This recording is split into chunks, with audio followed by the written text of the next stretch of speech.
Nearly 6 months after parliamentary elections and following 52 failed attempts, Kosovo's lawmakers have still not managed to form a functioning government. The deadline set by the Constitutional Court in late July has passed, and the country remains in political deadlock, bringing not only day-to-day governance to a halt, but also pushing Kosovo into uncharted political territory.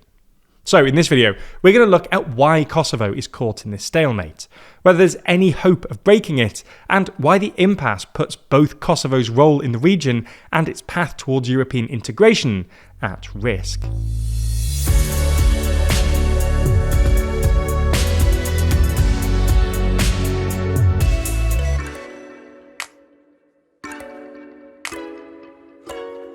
Never miss an episode and always feel in the loop by subscribing and ringing the bell. Let's start with some context. Before entering mainstream politics, Kosovo's current caretaker Prime Minister, Albulena Kurti, a leftist nationalist, was a prominent political activist who was imprisoned in the late 1990s for protesting the repression of Slobodan Milosevic's regime, the former president of the Federal Republic of Yugoslavia. Kurti later went on to lead the grassroots anti-establishment movement Vetëvendosja, meaning self-determination, which eventually evolved into a political party. Then, in 2021, Kurti led Vetëvendosja to a landslide victory and became Prime Minister, campaigning on an anti-corruption platform and promising sweeping reforms in the judiciary, healthcare and education sectors. He accused Kosovo's traditional political elite of squandering the country's early post-independence years, following its 2008 secession from Serbia, through corruption and mismanagement. Kurti formed a coalition government with Vetëvendosja and several minority parties. His administration has faced criticism for not fully delivering on its promises. For example, it struggled to implement judicial vetting processes. Nonetheless, supporters still see Kurti as principled, uncorrupted, and polls show that his popularity remained strong throughout much of his term. Initially, Kurti deprioritised dialogue with Serbia. However, in the final 2 years of his term, he adopted an increasingly hardline stance, dismantling Serbian parallel institutions operating within Kosovo, and refusing to grant greater autonomy to Serb-majority municipalities. While these moves solidified his standing among loyal supporters, they also strained Kosovo's relationship with Western allies, with both the EU and the US criticising his uncompromising approach. In May 2023, the EU hit Kosovo with sanctions when violence broke out between NATO peacekeepers and ethnic Serbs in Kosovo, after ethnic Albanian mayors were installed in Serb-majority municipalities following elections boycotted by said Serbs. The sanctions effectively banned some high-level meetings between EU and Kosovo officials, paused EU projects, and curbed funding streams for Kosovo, costing Kosovo an estimated €600 million in delayed or lost development projects. Meanwhile, the US punished Kosovo by cancelling their participation in a NATO exercise, and said that the US has no enthusiasm to assist Kosovo in its efforts to gain wider international recognition or progress towards EU or NATO membership. Anyways, on February the 9th, after finishing the tenure of the longest-serving government since Kosovo's declaration of independence, Kosovo held parliamentary elections that saw Kurti's party secure 48 seats out of 120. This was 10 seats fewer than the previous election, suggesting growing frustration over Kurti's strained relations with Western allies and the slow pace of reforms. Meanwhile, the two main opposition parties, the Democratic Party of Kosovo, or PDK, and the Democratic League of Kosovo, or LDK, also didn't do too well. Both continue to suffer from reputational damage due to long-standing ties with local oligarchs and corruption scandals. The PDK secured 24 seats, while LDK won 20. A right-wing coalition between the Alliance for the Future of Kosovo and the Social Democrat Initiative picked up 8 seats.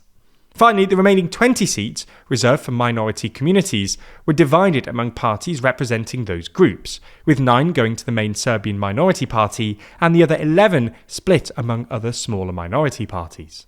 Despite winning the election, Kurti was 12 seats short of a majority. The main opposition parties immediately shut down the prospect of forming a coalition with Kurti. While Kurti would probably be able to get the support of some minority parties, excluding the main Serbian minority party, even with their support, he would still need at least 3 more seats to get a majority. What's more, Kurti lacked the necessary support to install his preferred candidate for Speaker of Parliament, Albulena Haxhiu, his former Minister of Justice. Since the new Parliament's first session in April, Kurti has repeatedly nominated Haxhiu for the role, but her candidacy has been consistently rejected by opposition parties. Opposition parties argue that Haxhiu, a close political ally of Kurti, is too partisan for the Speaker role and lacks the qualities of a unifying figure.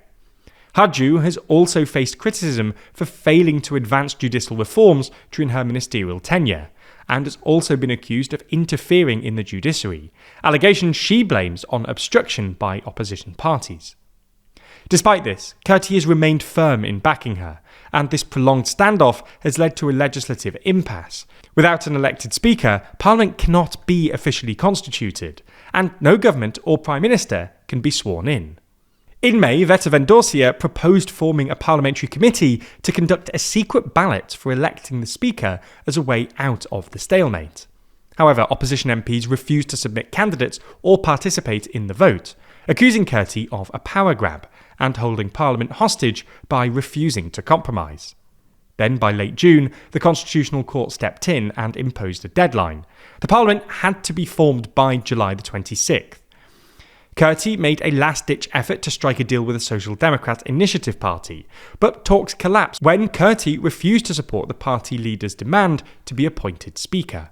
Anyways, last week the deadline passed, and Kosovo now enters uncharted political territory, and the consequences of the deadlock are already being felt. Over 100 draft laws, including key legislation on workers' rights and healthcare reform, remain stalled. Municipal budgets are yet to be approved, and around €61 million in EU funding is frozen, awaiting parliamentary ratification. Some estimates suggest the crisis is costing Kosovo up to €3 million per day, all while, much to the frustration of civil society, lawmakers continue to receive their salaries, which are about 3 times higher than the average citizen.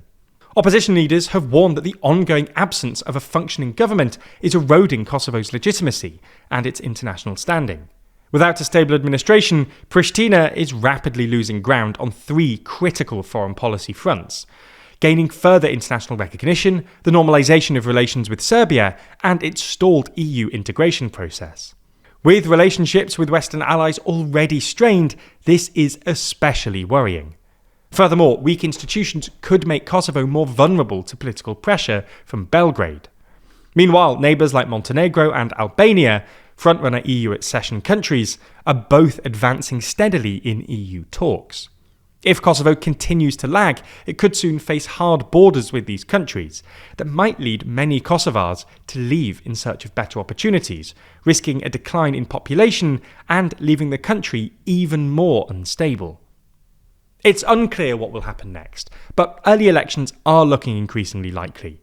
Even if Kurti manages to form a government, or if the opposition joins forces to block him, any new government would likely be unstable and could quickly collapse due to political infighting, leading to snap elections either way.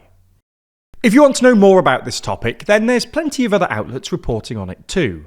Unfortunately though, every news source has a bias, and no matter how hard each of us try, we'll inevitably miss a story or two, or worse, only hear half the story in the first place. That's where our sponsor this week, Ground News, comes in. Ground News is a website and app that collects thousands of articles to help you better understand the world around you, pulling back the curtain on media bias.